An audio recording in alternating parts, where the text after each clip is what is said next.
And would you say drama school did help you? Oh, yeah. Yeah. I mean, I wanted to go because I thought if I didn't, I'd always feel like other actors knew something that I didn't. But now I know it's not true. They don't know anything. Tom Hiddleston. Philomena Kunk has left some of the world's smartest people completely speechless. But when Diane Morgan drops the character and appears as herself, things somehow get even more chaotic.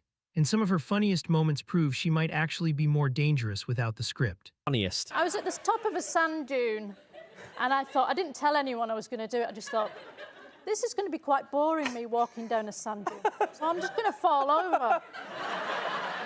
No one came to help me. I was rolling. Just kept rolling, and they were just filming.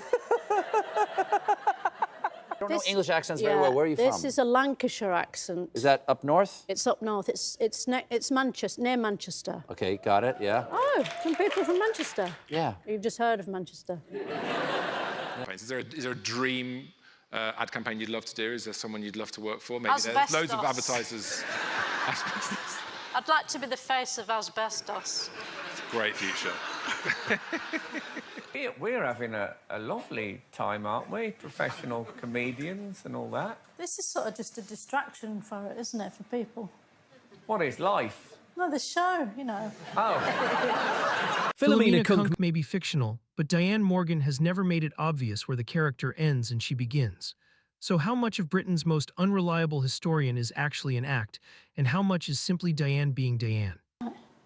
So the monkeys that didn't turn into humans, they must be gutted that they didn't turn into humans. What is a building? A building is anything that anyone has built. So my shoes are a building. There may not be a building. You have this character who is telling us about history and just seems not only disinterested, deeply bored by everything. And I think that's where the flatness really comes in handy. Absolutely, because I know that everyone watching it is bored by history as well. So I know what people want. Is there parts of Philomena that are you? I'd say I'm sort of 99% Philomena Kunk. And the 1%? The 1% is just social skills. I'd be her if I didn't have any social skills. If I didn't have to be nice to people, if I could just be rude. Long before Kunk made her famous, Diane's CV already sounded like an episode of Mandy. Telesales, packing worming tablets, and even working as a dental assistant. Somehow, acting still ended up being the sensible career choice. Because you've had an extraordinary amount of jobs. I've had tons of terrible jobs. Yeah. Like what? I think the worst one was packing worming tablets. In a factory for 10 hours a day. You weren't allowed to sit down and you weren't allowed to talk. And the dentist would say, Diane, aspirator. Diane, aspirator. Diane, so I'd come to and I'd shoved it in the mouth. And I knocked someone's tooth off. No way! Well, they were in the right place. Exactly. They glued it on, they didn't know. Well, that's a true job, isn't it? Apparently that's a real job in Bolton. Tell us about There's a factory, a banana factory, where they hand you a mallet. And if you see a spider run out of the bananas, you smash the spider. That's a job. Well, I'd struggle with it being plant-based. Most celebrities spend interviews carefully protecting their dignity. Diane Morgan seems to have given hers up years ago. And after a lifetime of awkward moments, she has somehow turned embarrassment into her greatest superpower. People often get me in because they go, oh, you know, we got you in because we like your deadpan, miserable thing. And then they get me in to do it, and then they go, can you make it a bit more energetic? Yeah. That does my head in. Yeah. Is that a real thing, a fatberg? A Fatberg, yeah, they're called fatbergs. What is a fatberg? Well, it's like an iceberg, but made out of fat and shit.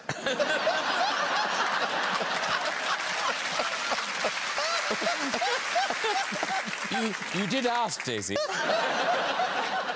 Like I say, I'm buying these big glass jars with the massive beans in.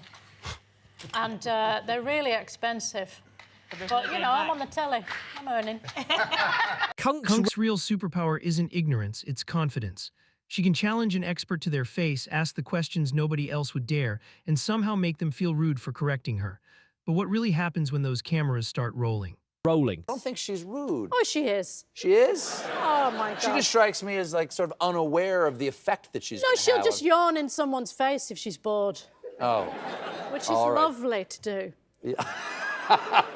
How much do they know ahead of time when you shoot those what they're about to embark upon? They don't know, well, they know that it's a comedy. Uh-huh. Now, the cat's out of the bag now. Right. But they play along, but they don't know what I'm going to ask. Yeah.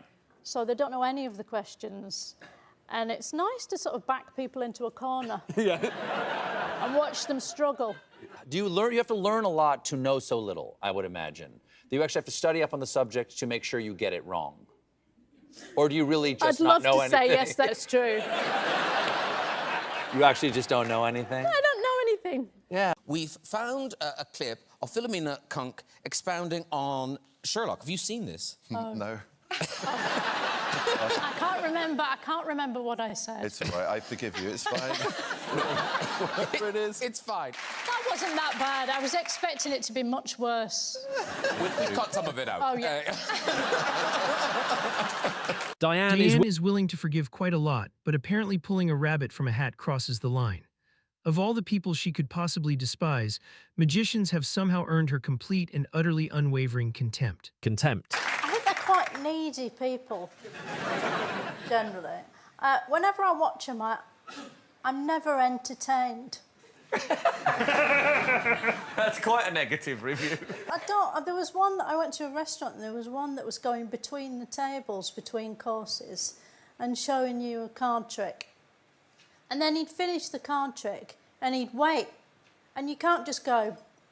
You've got to go, oh, that was good. How did you do that? So you feel like they're getting more out of this than you are. It's so boring. It's like cups and balls. Who cares? Pulling flags out your sleeve. I just can't find any enthusiasm for it. Show business rewards big smiles and polished answers.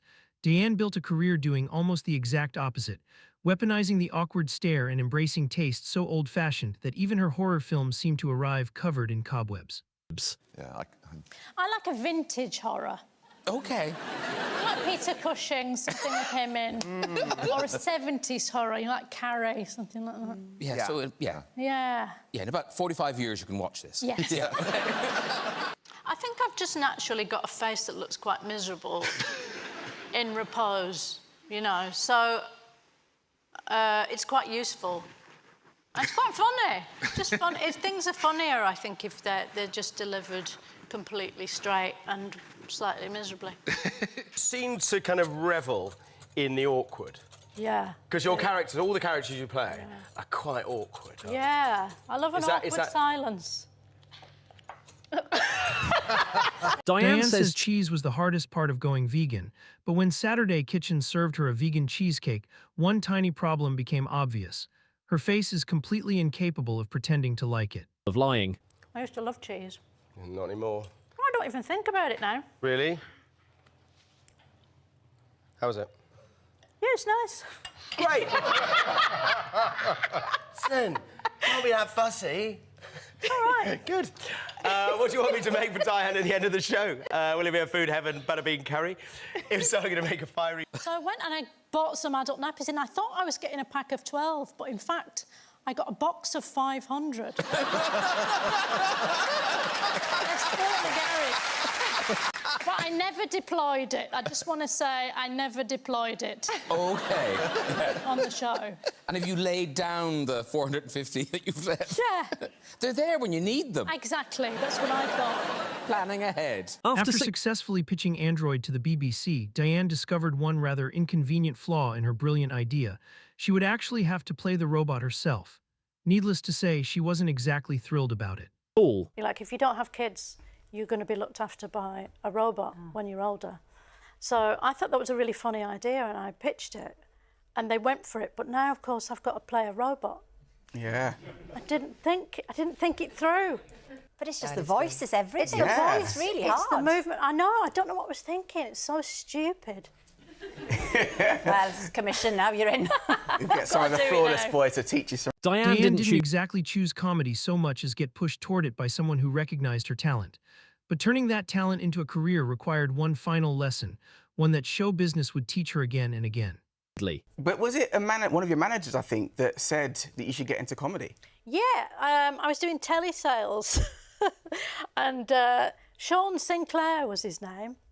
So if you're watching, Sean, thanks for that. He used to tell me, Lino, you should do stand-up. And I couldn't think of anything worse at the time. The thought of it terrified me. But I think you've got to get used to being humiliated. And the more you audition, the better you get at it, and the less it affects you, the less sick you feel after you leave.